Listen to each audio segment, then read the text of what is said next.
Thank you. Nice to be here. So I am going to be speaking about incentives today because when we first started IceBreaker, we wanted to re-engineer the way that online advertising works by giving users the lion's share of the revenue that they generate and giving them better ads. And we first asked, do advertisers want this? The answer is yes. Then we asked, is it technically possible? The answer is yes, using some cool magic with zero-knowledge proofs and decentralized identity. But then we asked, do users want this? And although people do like receiving good ads when they're good, when you pay them money for it, it changes things very much. And specifically, to get high-value people to do stuff, you can't just pay them money for it, not on a consumer scale. And so we've been obsessing for a long time over how do you incentivize people using more powerful mechanisms than we're used to in crypto. So today I'm going to go through a couple different lessons that we've learned and then try to frame them in very practical ways as we're building products in crypto for how we can use them. So first of all, why do we even care? Obviously, incentives, tokenomics, they're big things that we talk about a lot in crypto. And one of its superpowers is in figuring out how to do decentralized incentives.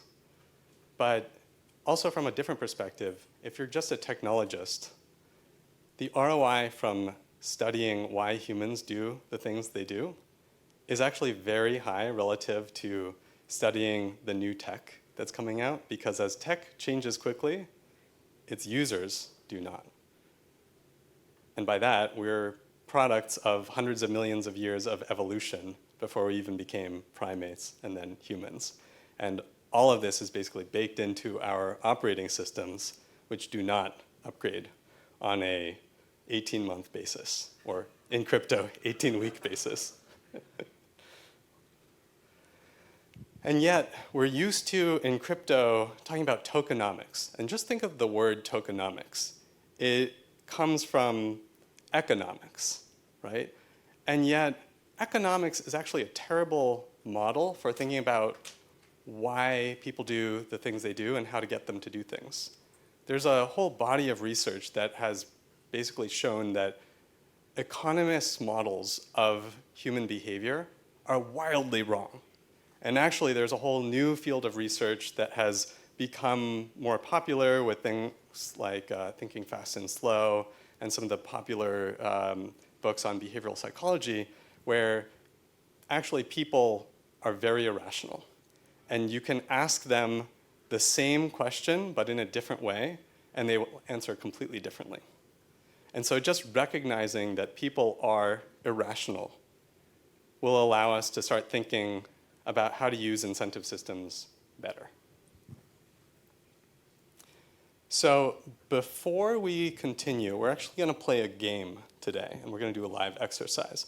But may I ask everybody who is sitting past the fourth row to actually move forward, please? But not too close. Nobody should sit here.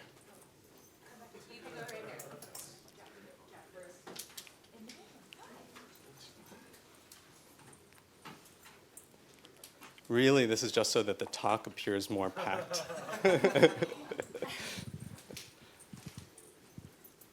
Cool.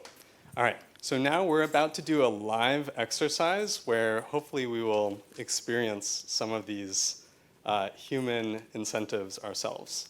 So what I'm about to do is I'm going to ask you to scan this QR code, which should take you to a type form that I've set up. And so if everybody can scan this QR code, and then I'm going to tell you to do something. And that is going to govern how you answer the type form. So if everybody could please, and if you really, really don't want to play the game, that's okay, but it should display as a type form, and that'll allow you to do the rest of the exercise. All right. Does anybody need more time? Okay, great. Also, please come forward if you'd like to play the game and sit in one of the second through fourth rows.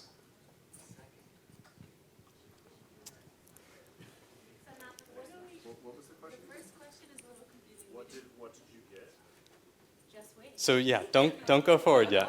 All right, just scan it. The suspense. Can you sit in one of those seats, please? All right. And also, if you want to play the game, you also have to sit in one of those chairs. Sorry. I'm a little bit of an introvert, so I want to keep this. Okay. And thank you for humoring. Hopefully this will be an enjoyable experience for everybody today as we learn about why we do the things we do. All right, so now, if you could please reach under your chair and see what you have, and try not to look at what everybody else got. And now just look at it and answer the questions on the type form, please.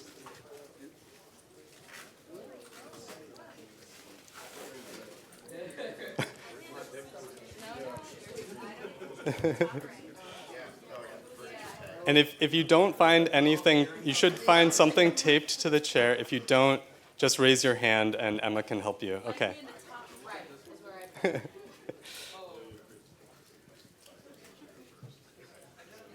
Okay.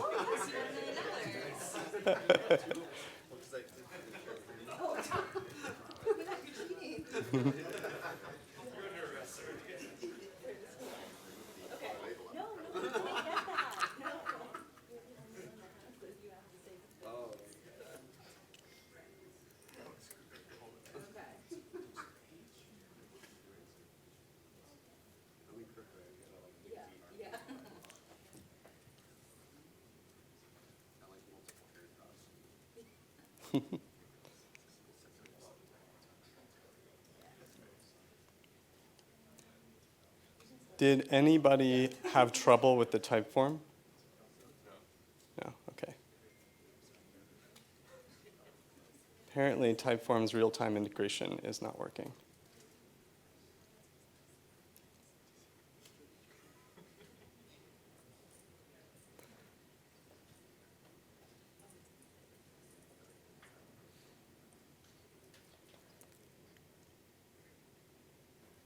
Let me try again.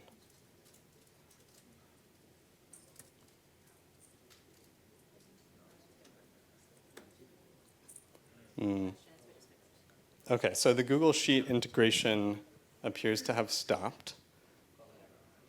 But let me see. Okay, great. We have 28 submissions.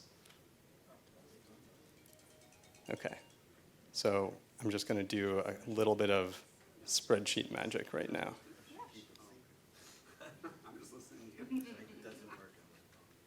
Did the type form not work for anybody? Yeah, don't. Okay, and now you can look at what other people got. Ah, nice, okay.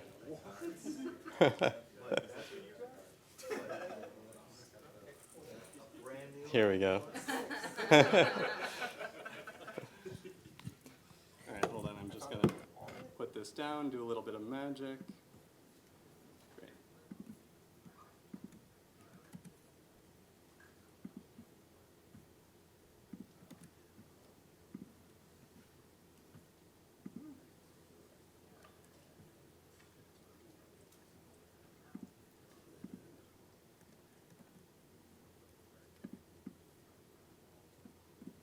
This was supposed to live populate in the sheet, but let me see if I can fix it.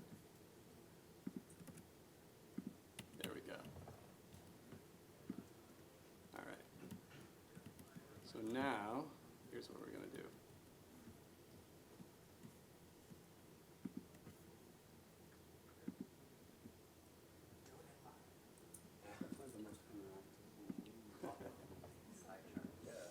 All right. I think it's the only one. Planting things, I was like, am I on a show at Oprah right now? You want to call? What's about that? Great. So what we had underneath was basically a live test of different things. And so some of you got a card. Who got a card? Yes. All right. And who got Monopoly money? And who got something else? Oh, that's you. I got something else. Damn it. Something else? Ah, I'm sorry about that. All right. So there are. Oh, yeah. Thank you. Okay. I think I'm now done with my spreadsheet jockeying for now. So thanks everybody for bearing with me. All right. So I was the only one who got something else? All right. Good. 29 respondents. So for people who got the card, this is a Genesis IceBreaker card. And the question was, how much money could we give you to buy it back from you? And the median number that people gave was $25.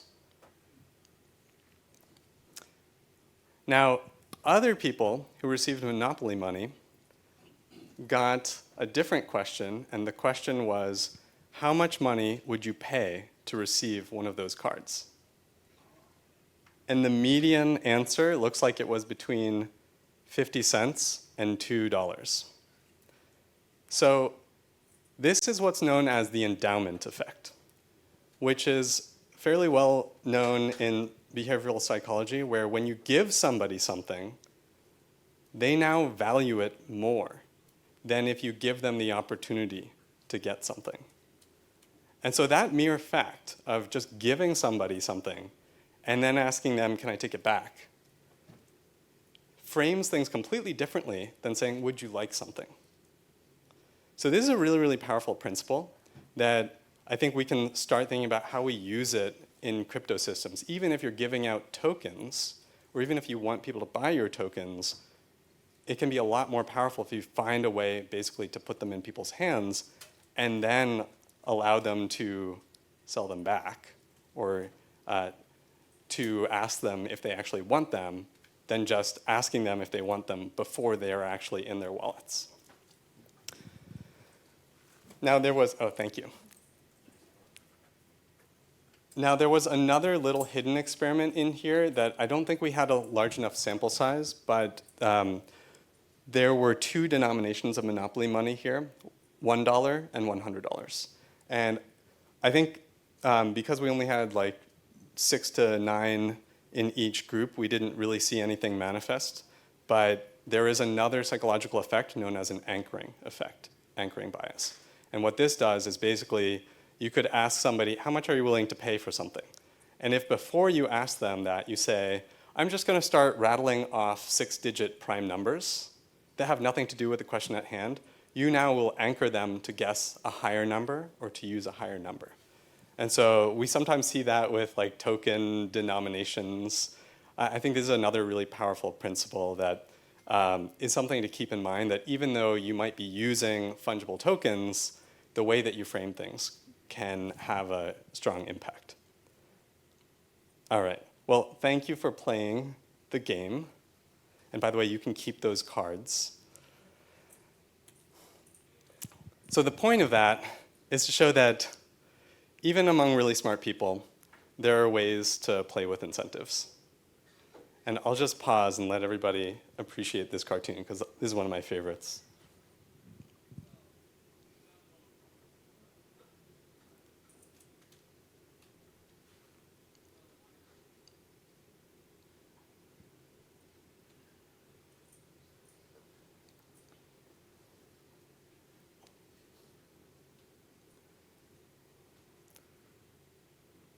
So this is an old school XKCD talking about nerd sniping, where you can find the same person who might geek out and design the perfect tokenomics model and be like, this is exactly how we motivate somebody.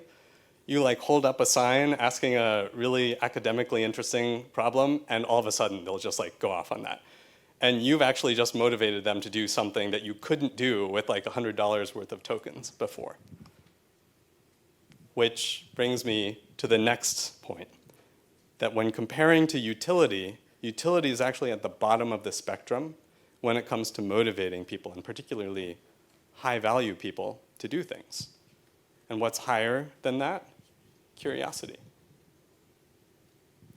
We have a colleague who frequently gets nerd sniped by things, and yet there are so many protocols that would probably spend thousands of dollars just to have him think about their protocol design for a little bit, but we'll just like tee up a little idea for him, and not in a manipulative way, of course, but he just geeks out on that stuff. And so if you can find a way to tap into people's love of curiosity and of stories, then that is a really strong way to build something more than just utility. And what's higher than utility and curiosity? You see it every single day.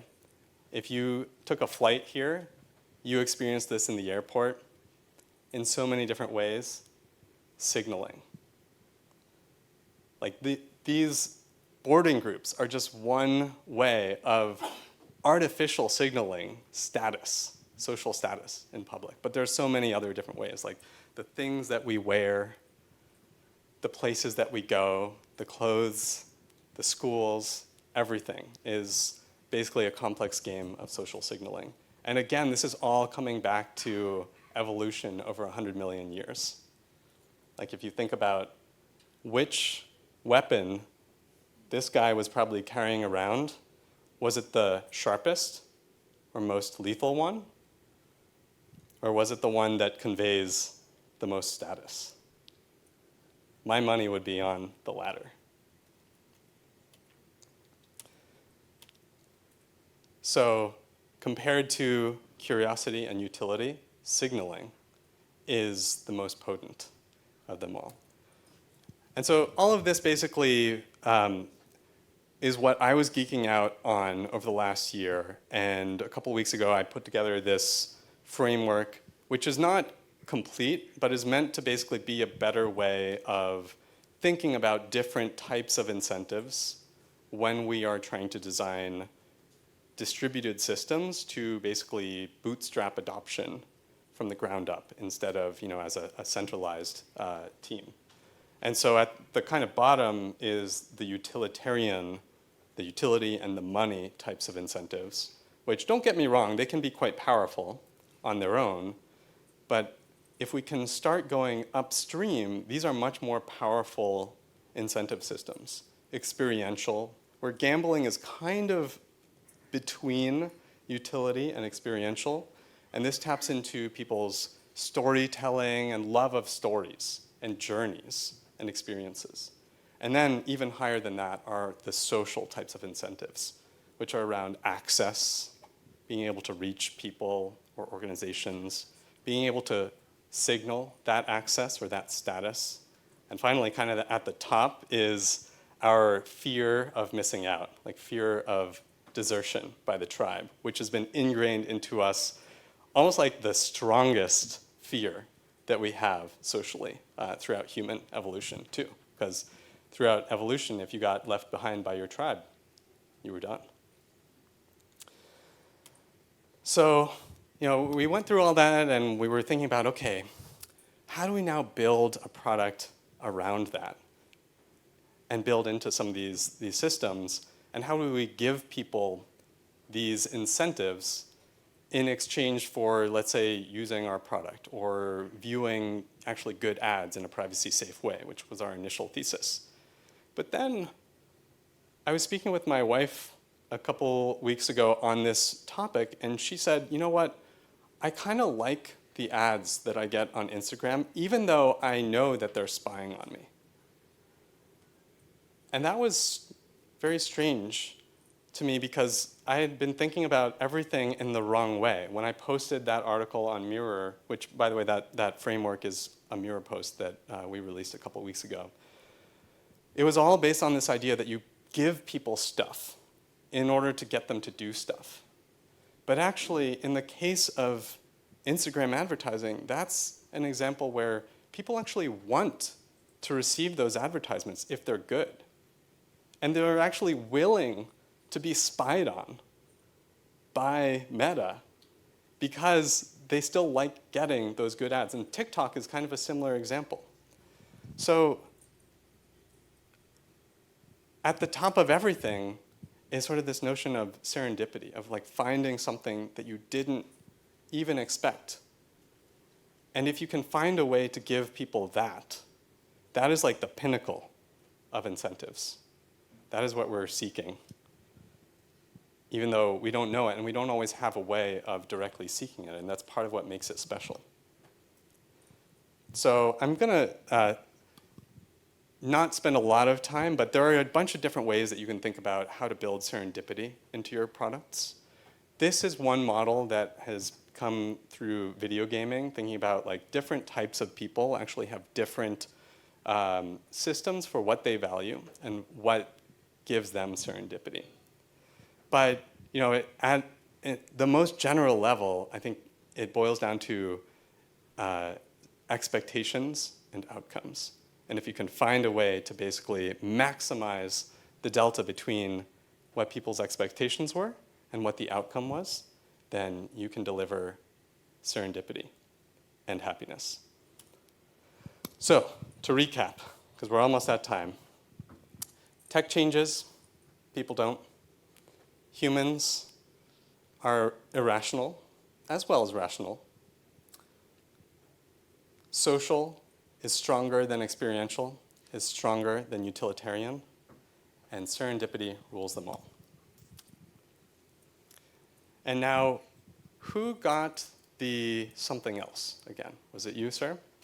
So actually, let me just go back to your happiness afterwards. So the person who received something else, you were the least happy of everyone. And actually, I don't know why, because you actually got the most valuable prize of everything. You actually won, sir. And what you won is the choice of one of these two books, Thinking Fast and Slow, and the 1923 Treatise on Scientific Advertising, or your own personalized medal card, if you've read both books. So come see me afterwards for your prize.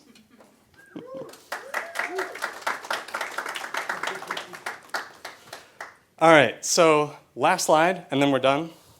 Just thinking about how do we practically use these as we're building crypto products or building in crypto.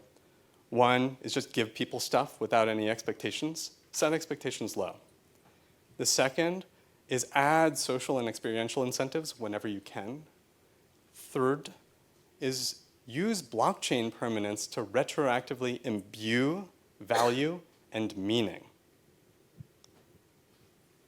And the fourth is to recognize that sometimes the journey or the story is the actual thing that people care about and not necessarily the destination.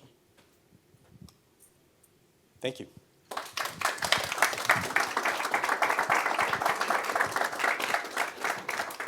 All right, we have maybe time for one question for Dan. Dan, are you taking questions? Sure. We have time for one question for Dan if it's in the audience. Okay. Who had the question? And do we need a mic? Oh. Do we have any questions for Dan? Raise your hand.